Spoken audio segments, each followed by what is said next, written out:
Honorable Asamblea, en mi carácter de presidente de la mesa directiva del Honorable Congreso del Estado de Chiapas, agradezco la presencia del excelentísimo embajador Hugo Roberto Carrillo Corleto, distinguido ciudadano de la hermana República del Salvador, ex embajador de la República del Salvador en México y entrañable amigo de Chiapas y de los chiapanecos.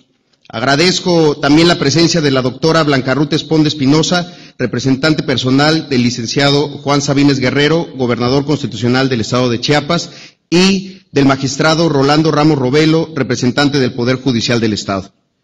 Embajador Carrillo, sea usted bienvenido a Chiapas, sea usted bienvenido a esta casa republicana que es el Congreso del Estado Libre y Soberano de Chiapas. Esta es la casa de todos los chiapanecos.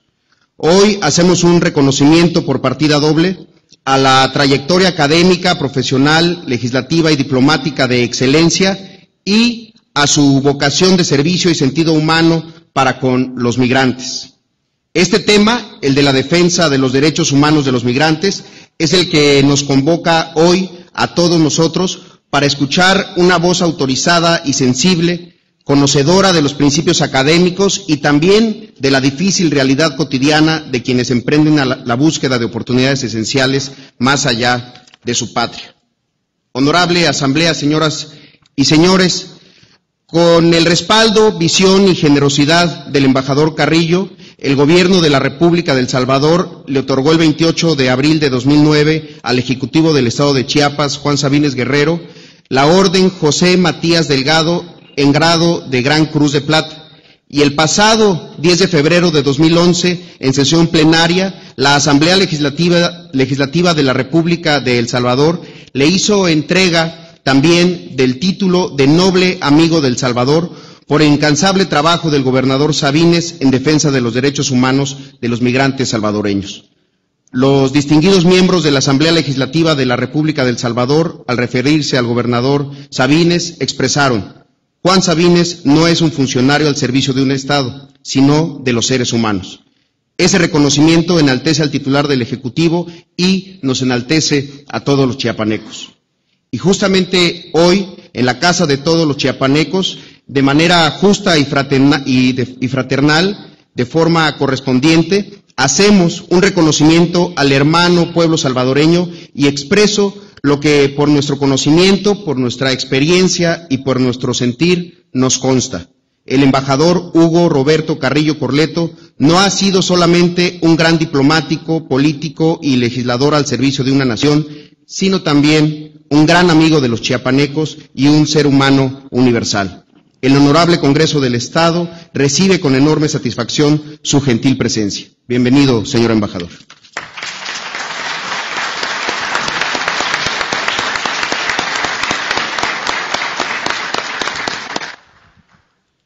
Solicito a la diputada secretaria Alejandra Cruz Toledo Cebadúa dar a conocer la semblanza curricular del excelentísimo señor embajador Hugo Roberto Carrillo Corleto. Semblanza curricular. El embajador Hugo Roberto Carrillo Corleto, originario de Santana, El Salvador, es licenciado en Derecho por la Universidad Michoacana y licenciado en Ciencias Políticas de la Universidad Centroamericana José Simeón Cañas, con sede en San Salvador, El Salvador.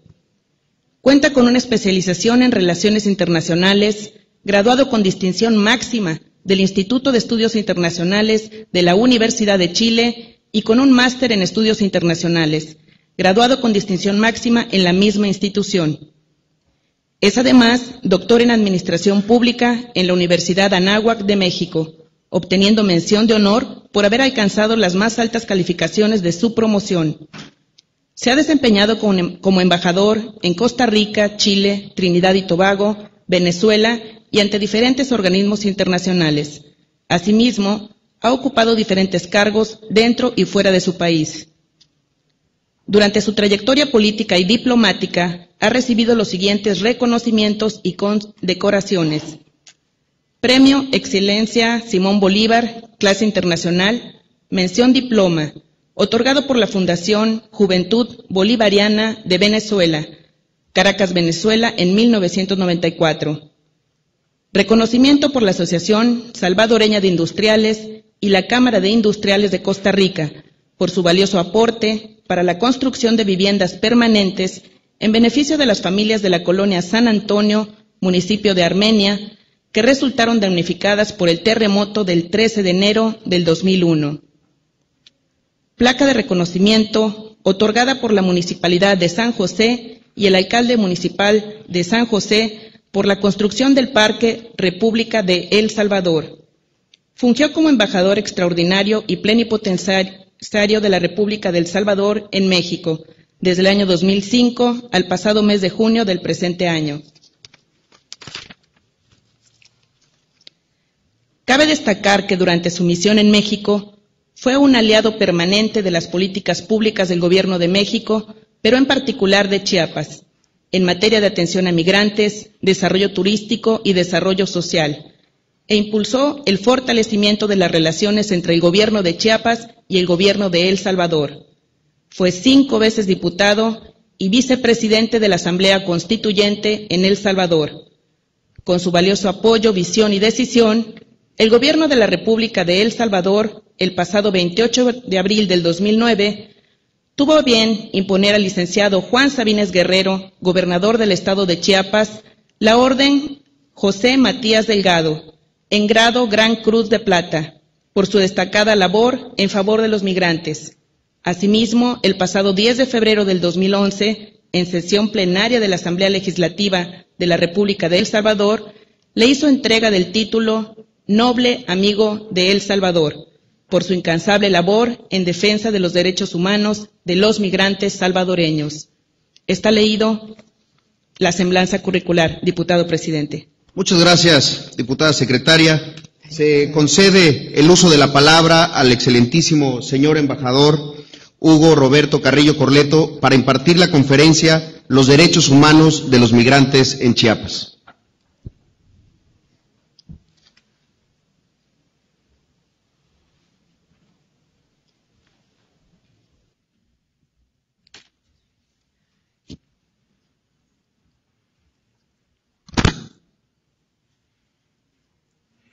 En primer lugar, quiero agradecer al Congreso del Estado esta oportunidad tan singular de venir a conversar con ustedes sobre un tema que todos conocemos porque los chiapanecos viven día a día el tema de los migrantes. Quiero decirles para empezar esta charla, espero que no se me vayan a aburrir, voy a tratar de hacerla breve y que les provoque alguna facilidad en el seguimiento. Son cosas que ustedes todos conocen, pero esta es una manera de que yo les dé mi visión de un problema que es de sobra de dominio público aquí en el Estado. Quisiera empezar por decirles que en Chiapas me siento como en mi país. Este Chiapas es como El Salvador. Es un lugar de gente cariñosa, de gente que ofrece una amistad incondicional. Además, que nuestro clima, nuestra fauna y nuestra flora es muy, pero muy parecida. Es más, hablábamos hace algunos momentos en la presidencia de este Congreso de muchas similitudes que tenemos los salvadoreños con los chiapanecos. Pero el estar en este Congreso me hace sentir no solo como que estoy en mi tierra, sino como cuando uno está en su casa. De acuerdo a mi currículum, ustedes ya escucharon que he sido 5 veces diputado en mi país, y eso me hace sentirme con los congresistas, con los parlamentarios, me hace sentirme como entre hermanos. Este virus de la política, esta afición por la política, este interés por la política, es muy importante. Es tan importante que hay un dicho común por ahí que se escucha, que la política es tan importante que no hay que dejársela solo a los políticos. Porque nos incumbe a todos. porque nos importa a todos, porque nos afecta a todos. Entonces, el estar presente en este Congreso me hace recordar mis épocas de diputado. Una de las más traumáticas de mis experiencias fue en la Asamblea Constituyente. Yo fui vicepresidente de la Asamblea Constituyente de El Salvador. Hicimos nuestra Carta Magna en medio de la guerra, en los momentos más álgidos de la guerra. La Constitución la hicimos desde abril del 82 y la firmamos el 20 de diciembre de 1983. En ese lapso asesinaron a 7 compañeros diputados. Ustedes comprenderán que en una guerra los tiros van para todos lados. Y eso afectó no solo a una gran cantidad de salvadoreños, sino que también a políticos de mi país. Fue lamentable que 7 compañeros no pudieran firmar nuestra Constitución. Esto se lo relato como para darles a ustedes una idea de lo difícil que ha sido los últimos años en nuestro país. Una de las cosas más dolorosas que le puede suceder a una sociedad cualquiera es que haya una guerra civil. Una guerra civil es tan dolorosa porque es una guerra entre hermanos. No quiero parecerles insensible cuando les digo que cuando hay una guerra de un país con otro, pues también hay seres humanos al otro lado de la frontera. Pero cuando se trata de entre hermanos de un solo país, entonces el dolor es mucho más profundo y dura más la secuela. Nosotros teníamos familias que tenían hijos en la guerrilla e hijos en el ejército. Entonces una sociedad que tiene que enfrentar entre hermanos una lucha deja heridas muy profundas en la sociedad. Sin embargo, los países tenemos que sufrir este tipo de sucesos dolorosos para poder jalonar en la historia y poder avanzar y aprender la lección de que es mejor entenderse que matarse entre hermanos. Esta es la gran lección de las guerras. Es preferible llegar al entendimiento, al consenso, al acuerdo, antes de tratar de aniquilar al que no piensa como uno. Esta es una lección muy dura de la guerra. Hablando de los temas migratorios, esto como un preámbulo, lo que les acabo de mencionar porque lo voy a retomar más adelante. La migración, como todos ustedes saben, como todos sabemos, no es un fenómeno nuevo, ha existido desde que dio inicio la civilización. Todos recordamos que nuestros ancestros eran nómadas, migraban de un lugar a otro, hasta que se fueron asentando de a poco y se fueron creando las comunidades. Pero al principio, la gente iba deambulando de un lugar para otro, así es que el fenómeno de la migración no lo hemos inventado nosotros en esta época de nuestra vida, sino que es un fenómeno muy antiguo, con ciertas características. Por eso yo les voy a hablar un poquito de la migración salvadoreña. Nosotros hemos tenido 4 tipos de migración en El Salvador. La primera, que culmina ahí alrededor de los mediados de los 60, donde nuestros compatriotas podían ir a Estados Unidos sin ningún problema. Yo tenía 3 hermanos en los Estados Unidos que emigraron en esa época, 2 de ellos ya murieron. Y entonces uno iba con su pasaporte, compraba su pasaje, le daban la visa a uno en la embajada norteamericana sin grandes problemas. Y la gente iba y encontraba trabajo y la migración de los Estados Unidos no era tan despiadada como es ahora.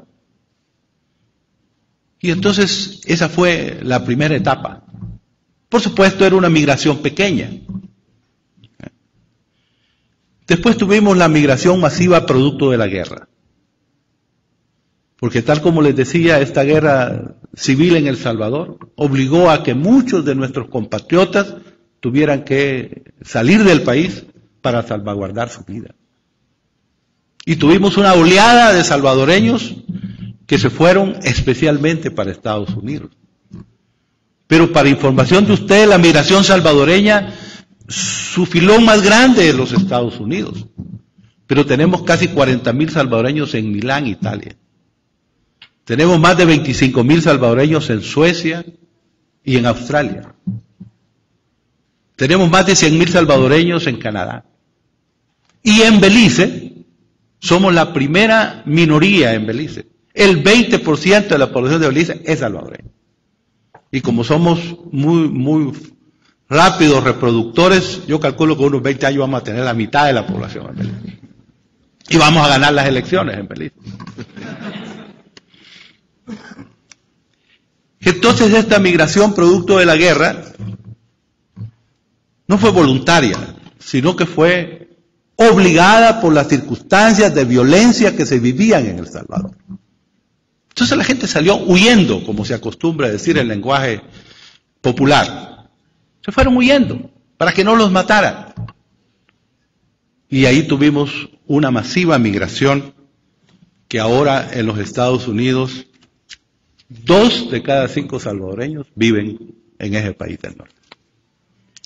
Entonces, si ustedes creen que hay más mexicanos que salvadoreños en Estados Unidos, no me refiero a los de la segunda generación, sino que a los migrantes que se fueron y que se están yendo, nosotros tenemos más salvadoreños que ustedes allá. Porque ustedes tienen 10 de cada uno, nosotros tenemos 2 de cada 5. Así que proporcionalmente tenemos más salvadoreños que mexicanos en Estados Unidos.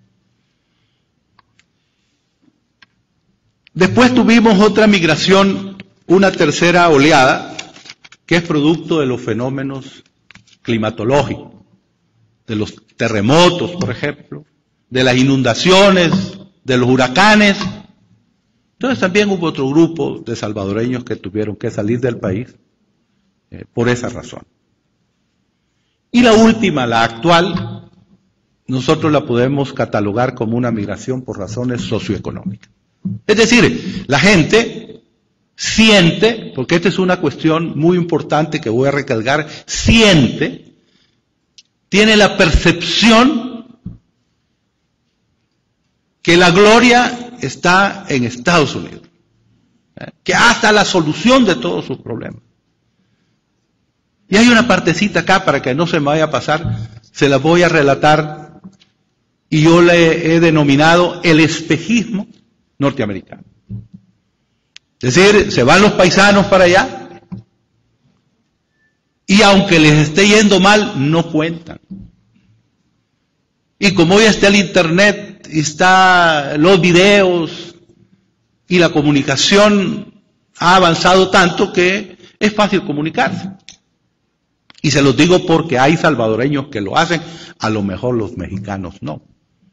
Pero hay salvadoreños que se fotografían detrás de un carro último modelo que no es de ellos. Y dicen, mira hermano, aquí está mi carro el que tengo, aquí en Estados Unidos. Aquí me está yendo de película. Se fotografían en una casa que no es de ellos tampoco, porque probablemente ni trabajo han encontrado.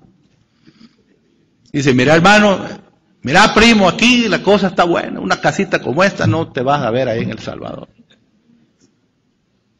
Y lo rematan con la maquinita calculadora cuando dice, mira, aquí gano $10 la hora. $80 en 8 horas. Y si trabajo 2 horas extras son $100 sueldo a diputado. Entonces cuando uno pone la maquinita, y entonces uno empieza a hacer cuentas, castillos en el aire, y esto es lo que yo llamo el espejismo. Es decir, nuestros compatriotas que se van a los Estados Unidos mojados, 3 veces mojados, como dicen los tigres del norte, si van indocumentados, les va a costar enormemente conseguir trabajo. Y si además consiguen trabajo, no va a ser un trabajo bien remunerado. $10 la hora ni locos, eso no le pagan a un indocumentado. No le dan las prestaciones. No tiene derechos. Entonces esta migración hacia los Estados Unidos, por necesidades de tipo económico, buscando una mejor vida, un mejor porvenir para él y su familia, lo cual es absolutamente legítimo y es parte de la naturaleza humana. Pero ahora que la migración se ha convertido en un alto riesgo, entonces hay que pensarlo dos veces.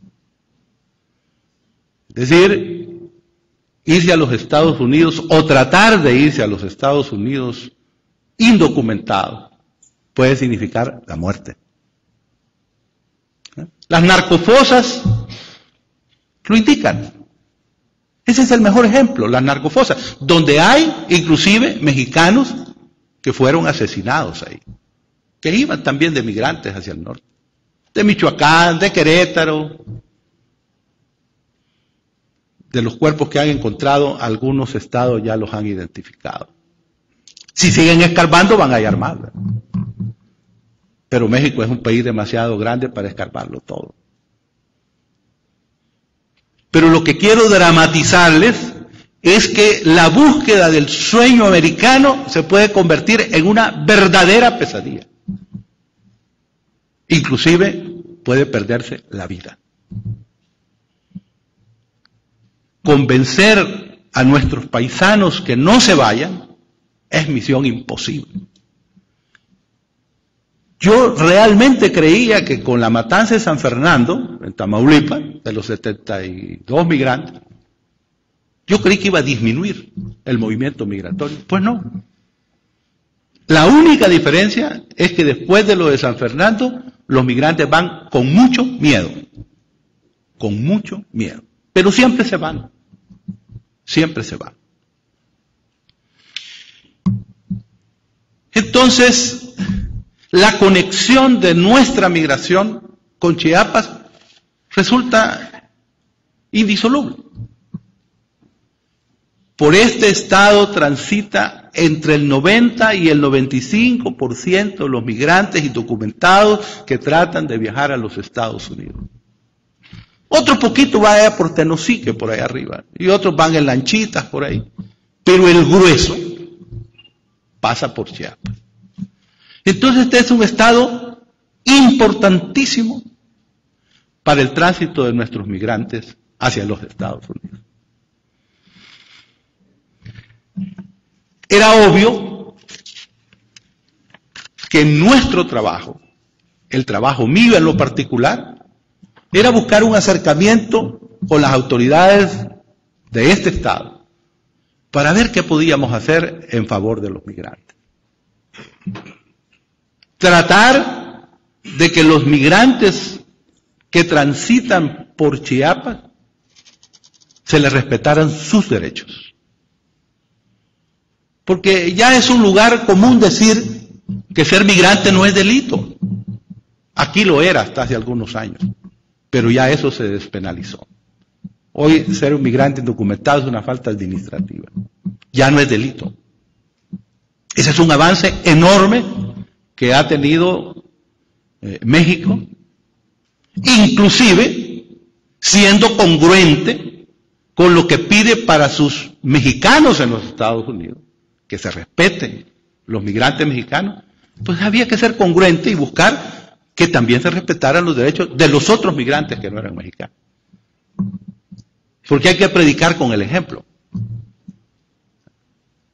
Esta es una cosa que a ustedes probablemente les suene como un poquito de reclamo. No lo es, absolutamente.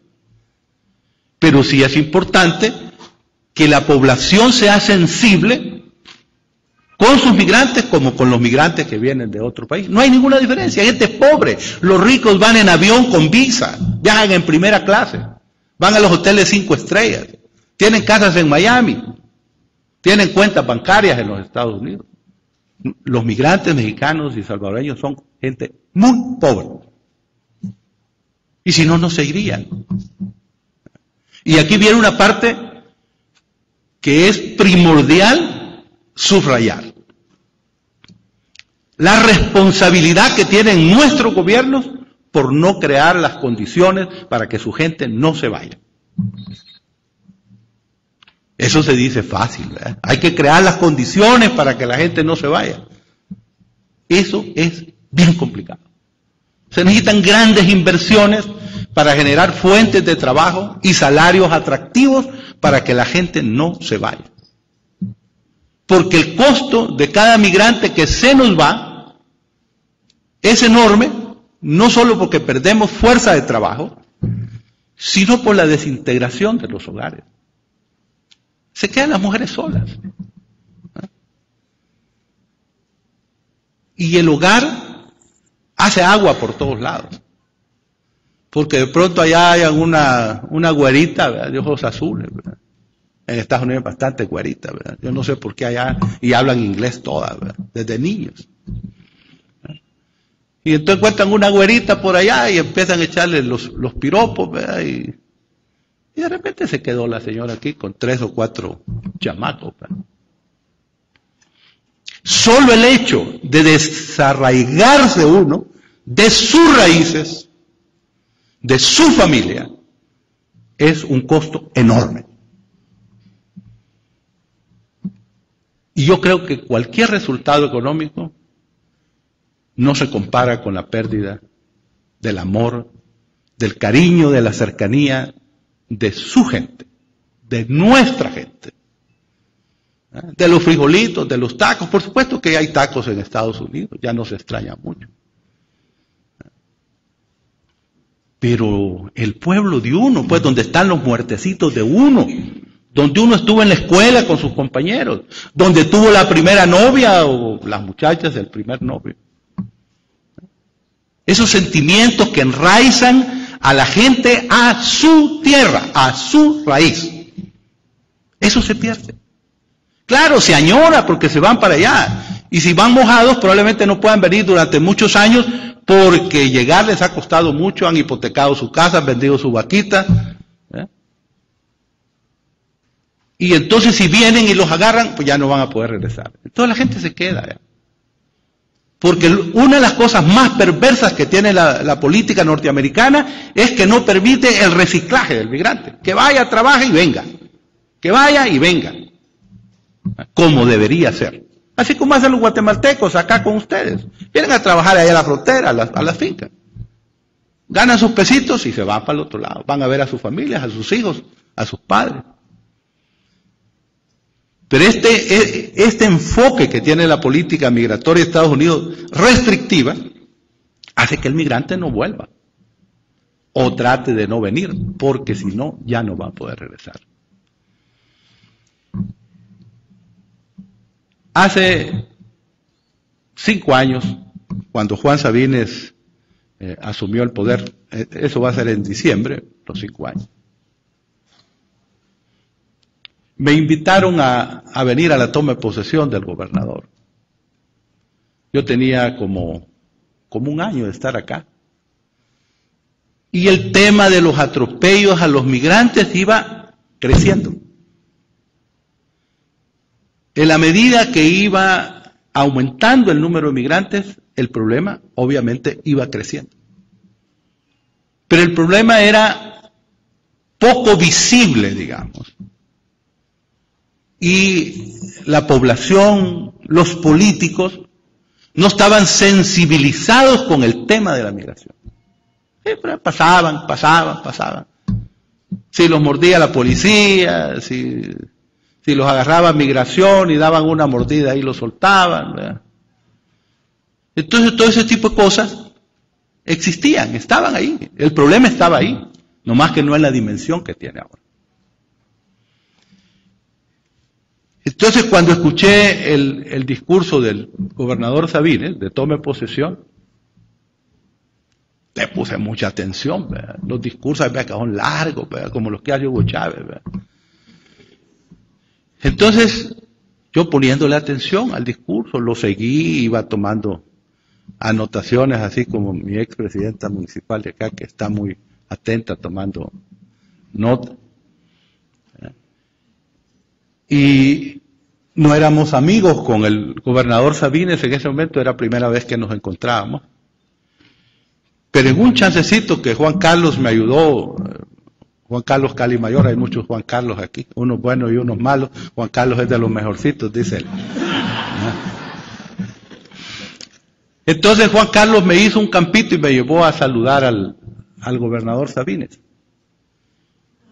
Y yo, que tengo un lenguaje muy directo, muy franco, por eso mi carrera diplomática probablemente no ha sido tan exitosa, porque soy demasiado franco y transparente.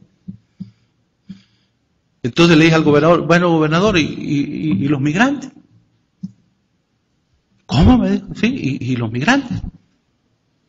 El discurso no mencionaba para nada a los migrantes. Los que tengan curiosidad, vean el discurso de toma de posesión del gobernador Sabines. No se habla del tema migratorio. Y le dije, ¿cómo se puede ignorar en un discurso de un gobernador de Chiapas el tema de los migrantes? Y ahí nació una relación que se ha convertido en una gran amistad con Juan Sabines. Y hombre con mucha sensibilidad, con mucho sentido político, entonces captó.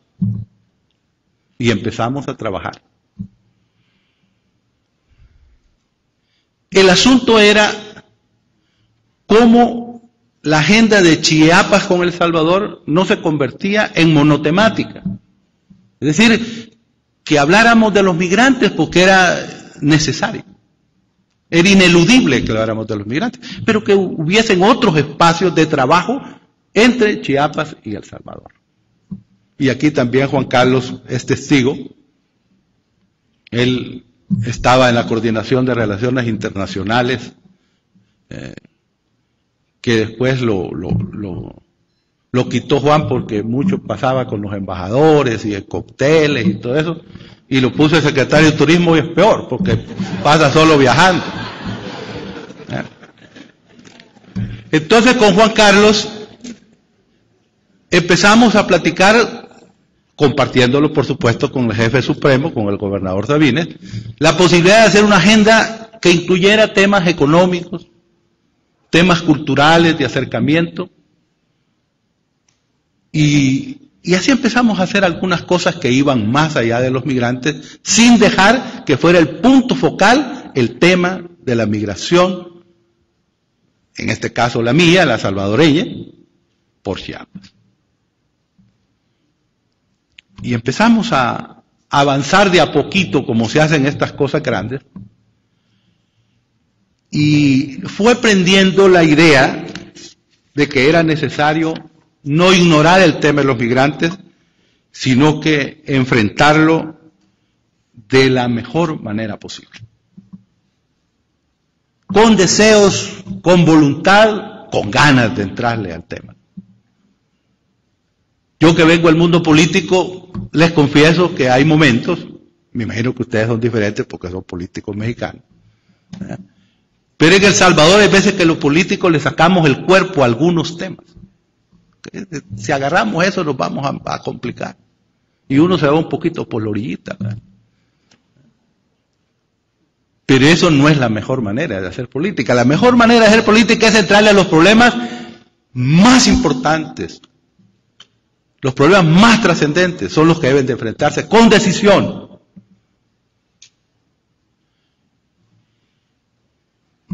Y empezamos a caminar, y perdónenme que les suene igualado, pero fuimos caminando juntos. El gobernador con un montón de colaboradores bien bonitas y una fellita yo en la embajada, me daba una gran envidia, pero bueno. Entonces no le gustó mucho al gobierno federal, especialmente a dos instancias del gobierno federal. A Relaciones Exteriores no le gustaba porque se iba a meter el gobierno de Chiapas en un tema internacional como es el tema de la migración. Y se decía que de repente el gobierno de Chiapas iba a empezar a nombrar embajadores y que esos embajadores solo los puede nombrar el gobierno federal, lo cual es constitucionalmente cierto. Y otros que estaban huraños eran los de gobernación, porque el Instituto Nacional de Migración depende de gobernación y este es un tema federal, de incumbencia federal. Entonces encontramos esos valladares para empezar a trabajar, porque había mucho celo. Que no se me metan en mi territorio. Normalmente así es como no se resuelven los problemas. Cuando se vuelven islas de poder, así no se puede resolver los problemas. Entonces, empezamos a bregar contra esas resistencias. Inclusive yo tuve oportunidad de hablar con el presidente Calderón en una ocasión. Y yo le decía, mire presidente, si el gobernador Sabines no quiere sustituir las facultades federales en el tema migratorio, sino que lo que quiere es ayudar, colaborar. Porque el gobierno federal no puede estar en todas partes, por más que quiera, es imposible. En cambio, un gobierno estatal con voluntad puede estar en muchos lados. Si se involucra con la fuerza del poder de un Estado, de la República Mexicana, un gobernador puede hacer maravillas, no solo en el tema migratorio, sino que en cualquiera de las áreas que se proponga. Entonces fuimos venciendo esa resistencia porque el argumento es irrefutable, es decir, se trata de colaborar, de ayudar, de apoyar en la causa de los migrantes. El gobierno federal no puede tener presencia en todas partes, pero un gobernador sí. Los presidentes municipales sí. El presidente Calderón, uno de los estados que más ha visitado es Chiapas. Sin embargo, viene un rato, un mediodía, y va a unas comunidades, a alguna inauguración, pero no vive, no digo que no lo entiendo, lo comprenda, pero no vive cotidianamente el problema que viven los pobladores de este estado, de las comunidades de este estado. Entonces, por lo tanto, la gente local se puede convertir en un motor que coadyuve en el tema de la migración. Y fuimos por ahí haciendo camino al andar, como dice la canción. Y ahora, en 5 años, Chiapas es el estado ejemplar por tener las primeras políticas públicas a favor de los migrantes.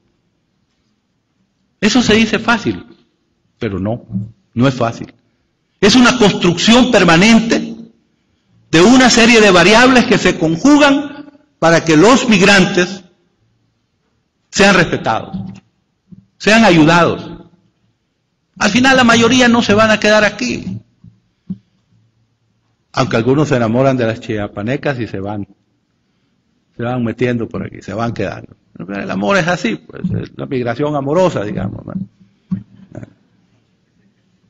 Entonces, el corazón no tiene rienda.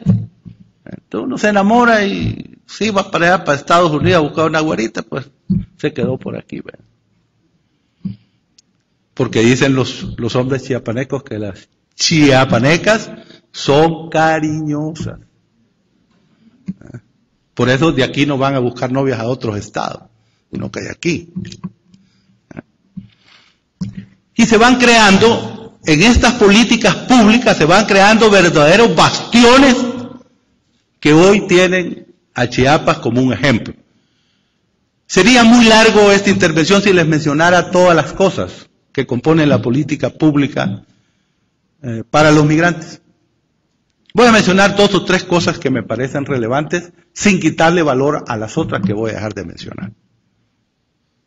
Una de las cosas más visibles, una de las instituciones más visibles, fue la creación de la Fiscalía de Protección de los Derechos Humanos de los Migrantes. Eso es inédito en México, eso no existe en México, eso existe en Chiapas. Un fiscal que se dedica a proteger a los migrantes, con respaldo político, pues, porque un fiscal sin respaldo político sale huyendo, porque tiene que enfrentar a la delincuencia organizada. De eso no hemos hablado todavía. Entonces el fiscal que ha sido nombrado aquí en Chiapas es algo histórico, es extraordinario. Hay un fiscal. Probablemente se necesite un equipo un poquito más grande, ¿verdad?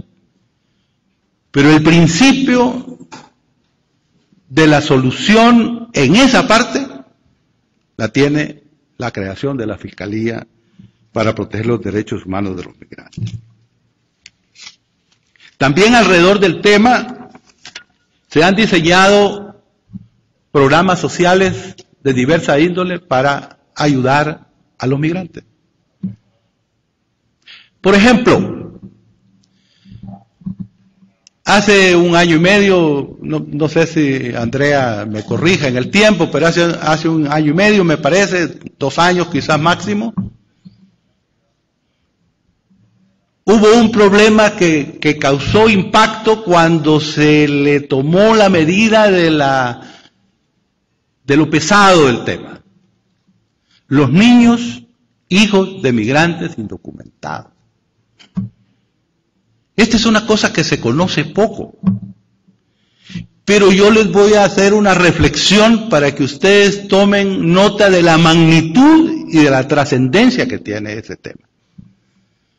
Cuando uno no tiene una partida de nacimiento, como decimos en El Salvador, un acta de nacimiento, uno no tiene identidad. Es más, en el lenguaje internacional se le llaman apátridas. A los que no tienen patria no tienen identidad. Y no hay cosa terrible que no tener identidad. Por supuesto que como todos nosotros, por lo menos todos los que están acá, tenemos una identidad. Entonces probablemente no nos damos cuenta que hay otros que no tienen identidad.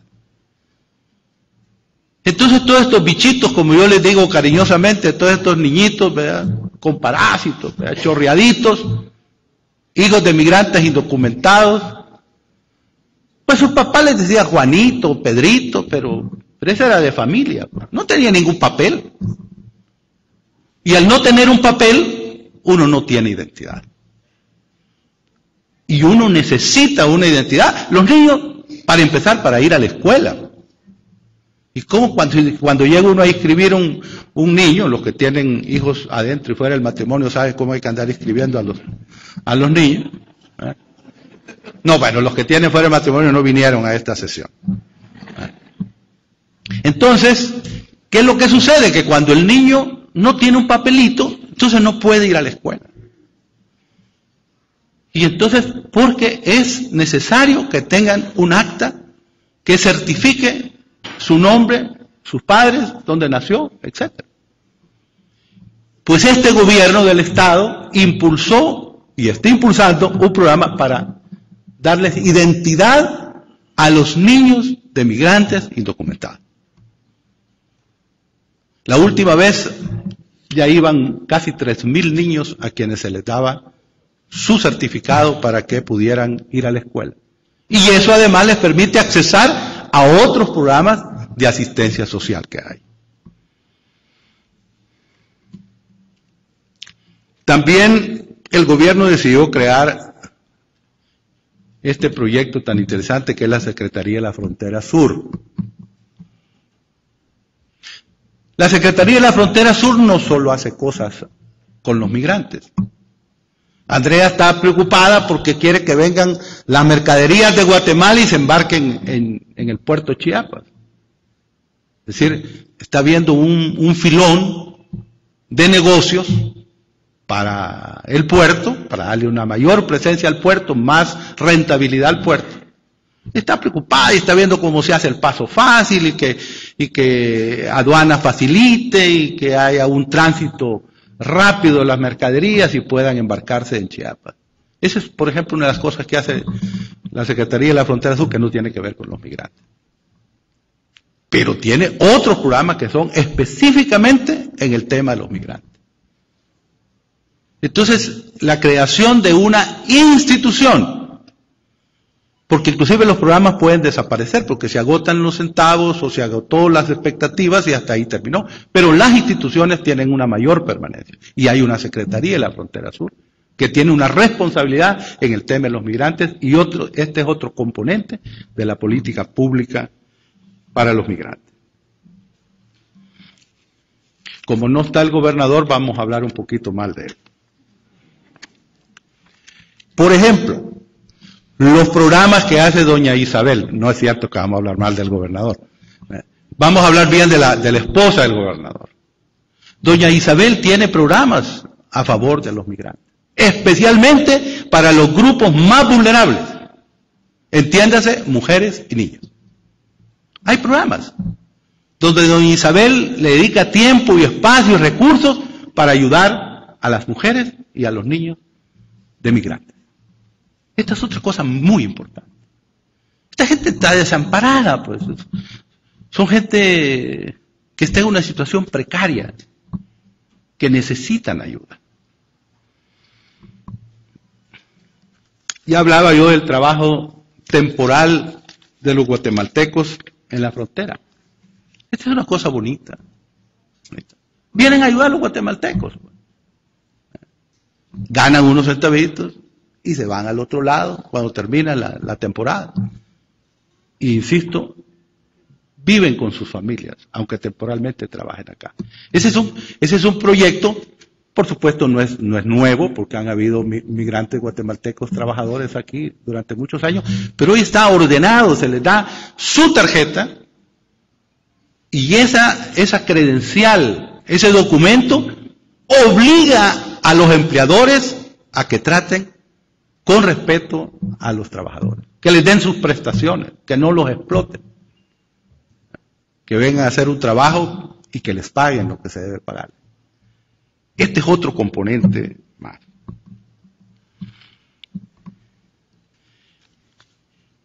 Ya para ir concluyendo, quiero reiterarles que Chiapas se convierte en un estado ejemplar en el tema migratorio. En otros índices también. Cuando el gobernador Sabines inició su administración, los índices sociales de Chiapas, todos ustedes lo saben, era para que Chiapas ocupara el último lugar en muchos de los índices sociales. Sin embargo, en un trabajo tesonero, en un trabajo fuerte, en un trabajo decidido, con un equipo de colaboradores que se la han jugado con el gobernador, ha logrado elevar los índices sociales de Chiapas y cuando termine su sexenio estará en muchas cosas en los primeros lugares de los índices de este país. Eso parecía imposible. No decía si Chiapas es el estado más atrasado de todo. Lo que faltaba era enjundia, lo que faltaba era trabajo, voluntad, deseo de hacer las cosas, deseo de jalonar a Chiapas a un lugar donde ustedes merecen estar, como uno de los estados más pujantes, como uno de los estados más lindos de este país. Entonces, pero para eso se necesita un esfuerzo mancomunado. Y aquí vamos a hablar de los diputados. En bien. El Congreso Estatal ha sido un pilar fundamental para todas estas cosas que les he mencionado. Así como Juan Sabines, él solo no podía haber hecho todo esto que se ha podido realizar. Sin su equipo de colaboradores, así tampoco lo hubiera podido hacer sin el apoyo de este Congreso. Yo les decía en la oficina de la presidencia, con orgullo, porque yo me siento chiapaneco también, que es una envidia de los otros estados, porque aquí el Congreso trabaja en beneficio de Chiapas. Yo sé cuántos partidos hay acá. Yo he venido aquí a escuchar los informes del gobernador. Sé cuántas fracciones hay. Eso significa que aquí está representada la máxima pluralidad política partidista de México. Todos tienen su corazoncito, por ahí hay una dama de corazón rojo, me decía, rojita, ¿verdad? Bueno, y hay verde, ¿verdad? Bueno, no digo porque aquí les tenga un traje verde, ¿verdad? Entonces, aquí hay de todos los partidos. ¿Ah? En buena hora. Qué bueno que esté representado aquí el diferente pensamiento político mexicano. Eso es muy bueno, eso es un símbolo de democracia fuerte.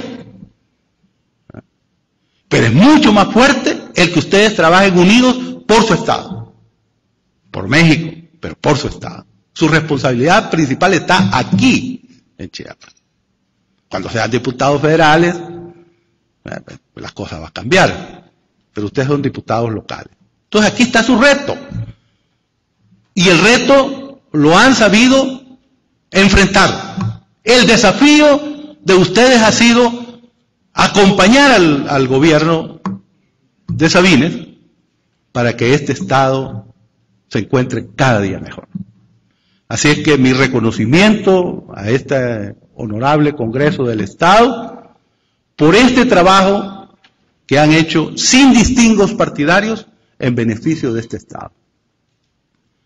Aquí se han aprobado leyes, aquí se han aprobado diferentes iniciativas, se han hecho reformas de primera generación.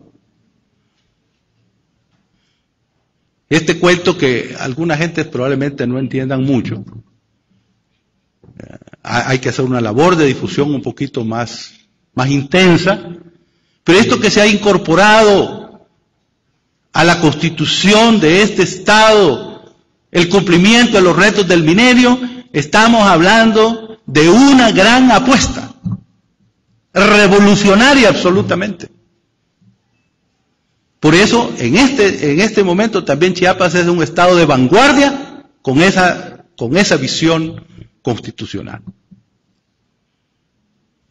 Deben de sentirse orgullosos de su gobernador y de su Congreso. Por supuesto, el Poder Judicial, que hace una labor un poquito más callada, también está ayudando. Pero los magistrados normalmente no salen en la foto, no salen en inauguraciones, ¿eh? Entonces, porque ellos tienen una labor un poquito más delicada, digamos, en algunas cosas, porque acuérdense que son los que imparten justicia. Pero también están imbuidos de ese deseo de unirse en el esfuerzo de los tres poderes del Estado para hacer un Chiapas cada día mejor. Entonces, quiero terminar, y esto va en serio porque cuando yo era diputado, ahí en el Congreso salvadoreño, le dan a uno 3 chances de intervenir. Le dan 15 minutos en la primera vuelta, 10 minutos en la segunda vuelta y 5 minutos en la tercera vuelta. Entonces uno que va aprendiendo algunas mañas, las aprendí aquí, por cierto, ahí en Michoacán, no en Chiapas. ¿Eh? Entonces le empezaba yo diciéndole, y para terminar mi intervención, y ahí me robaba 3, 4 minutos. Y ahora para concluir, ¿eh? Y ya para finalizar, y así me los iba llevando. ¿Eh?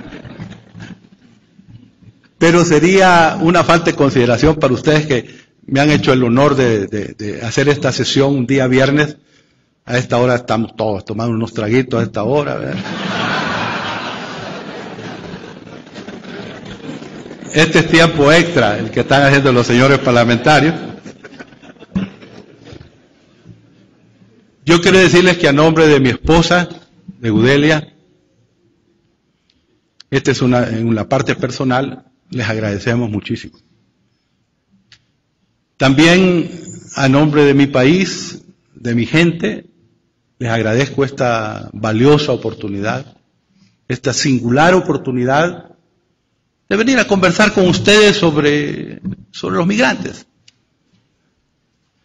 Es una buena excusa para juntarme acá con los amigos, venirlos a ver, decirles que los quiero mucho, que amo el estado de Chiapas y que como no me han aplicado el artículo 33, los amenazo que voy a venir siempre.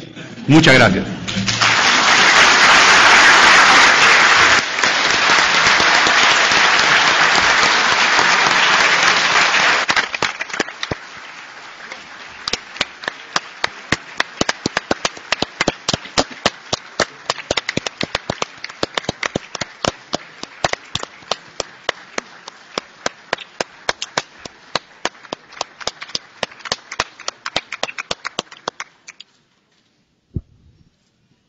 Muchas gracias, embajador Carrillo.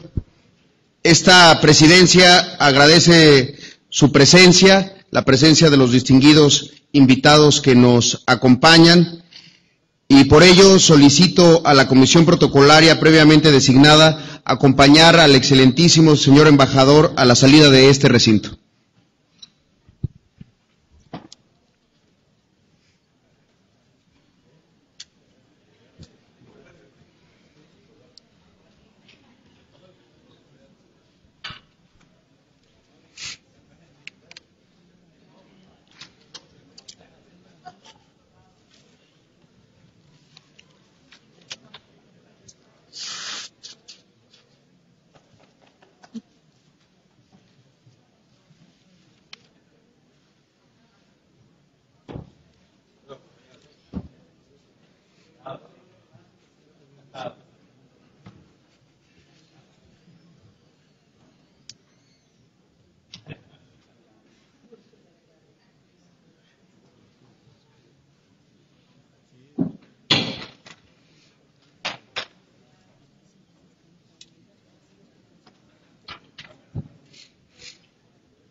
No habiendo otro asunto que tratar, se levanta la sesión.